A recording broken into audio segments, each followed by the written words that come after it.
தங்கம் தமிழ்ச்செல்வன் அதிகமான ஓட்டுல ஜெயிக்கிறேன்னா மறுநாள் ராஜினாமா பண்ணிடுவேன்.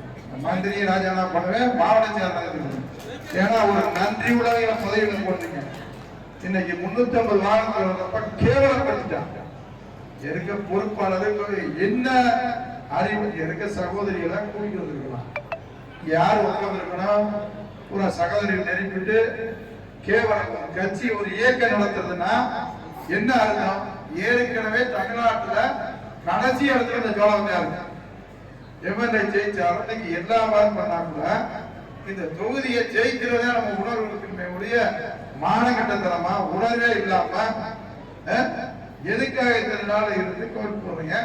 எவனுக்குமே உணர்வு இல்லை. பொறுப்புல இருக்கிறாருங்க, அந்த பொறுப்பை ஒழுங்கா கடைபிடித்து கட்சிக்காரர்களை அணுகி கட்சிக்காரர்களை போய் உட்கார வச்சு பேசி என்னன்னு சொல்லி ஒரு மிகப்பெரிய சோழவந்தா தொகுதியில சட்டமன்ற உறுப்பினரை இனி ஆக்குறத வச்சுதான் இன்னைக்கு இந்த அமைச்சர் கூட்டத்துக்கு வந்திருக்கேன். ஏன் உங்களால பண்ண முடியல? அரசியல் பண்ணா இப்படி உருப்படும். முதல்ல பொய் சொல்றதை விடுங்க.